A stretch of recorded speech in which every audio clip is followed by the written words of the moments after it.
नमस्कार। Cape Town में खेले जा रहे तीसरे टेस्ट मैच के तीसरे दिन काफी रोमांचक मुकाबला भारत और साउथ अफ्रीका के बीच हुआ और इसी दिन एक विवाद भी सामने आया जब साउथ अफ्रीका की टीम के कप्तान डीन एल्गर को नॉट आउट करार दिया गया। रविचंद्रन अश्विन ने एल्गर को एलबीडब्ल्यू आउट कर दिया था, लेकिन एल्गर ने डीआरएस ले लिया और जिसमें दिखा कि गेंद स्टंप्स के ऊपर से जा रही थी।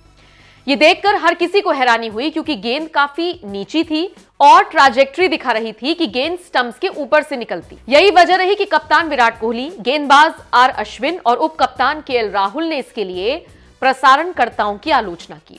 बाद में कमेंट्री के दौरान शॉन पोलाक और सुनील गावस्कर की आपस में भिड़ंत हो गई। बता दें, साउथ अफ्रीका की दूसरी पारी के 21वें ओवर में यह सब देखने को मिला जब फील्डर अंपायर मराइस इरास्मस ने तो अपनी उंगली उठा दी थी, लेकिन थर्ड अंपायर ने उनका फैसला बदलवा दिया। डीआरएस के रिप्ले में देखा गया कि बॉल लाइन में पिच हुई है और एल्गर को भी बीच में लगी है, लेकिन बॉल की ट्रैजेक्टरी रहस्यमय तरीके से दिखाई गई जो लेग स्टंप के ऊपर से गुजर रही थी। यहां तक कि मैदानी अंपायर इरास्मस भी हैरान थे और उनको स्टंप्स माइक से यह कहते हुए सुना गया कि यह असंभव है।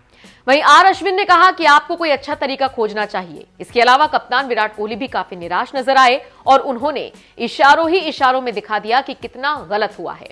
इसके बाद वो स्टंप माइक के पास गए और बोले, अपनी टीम पर भी ध्यान दें, जब वो गेंद को चमकाएं, ठीक है, हर समय लोगों को पकड़ने की कोशिश करें, सिर्फ विपक्षी टीम को ही नहीं। इसके बाद उप कप्तान केएल राहुल को यह कहते हुए सुना गया, पूरा देश 11 खिलाड़ियों के खिलाफ खेल रहा है।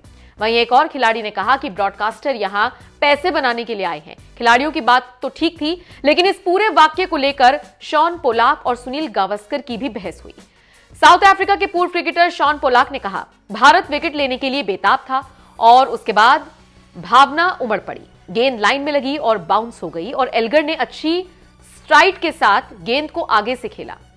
मैं भारतीयों की निराशा को समझ सकता हूं क्योंकि वो विकेट चाहते थे, लेकिन मुझे लगता है कि उन्हें ज्यादा खुश या निराश नहीं होना चाहिए था। इसके बाद पूर्व भारतीय क्रिकेटर सुनील गावस्कर ने कहा, गेंद एल्गर को घुटने के नीचे लगी थी। मैंने सोचा था कि अगर ये मिडिल स्टंप के शीर्ष पर नहीं लग रही है तो ये शीर्ष पर लगेगी और इसका मतलब होगा कि अंपायर कॉल और वो आउट हो जाते। हाँ, वो आगे थे, लेकिन गेंद उनको घुटने के नीचे लगी थी, जहां से घुटना मुड़ता है, जो ज्यादा लंबा नहीं है, और अगर उसके इस तरह से बॉल लगती है तो 10 में से 9 बार, यहां तक कि साउथ अफ्रीकाई पिचों पर गेंद स्टंप्स को हिट करेगी।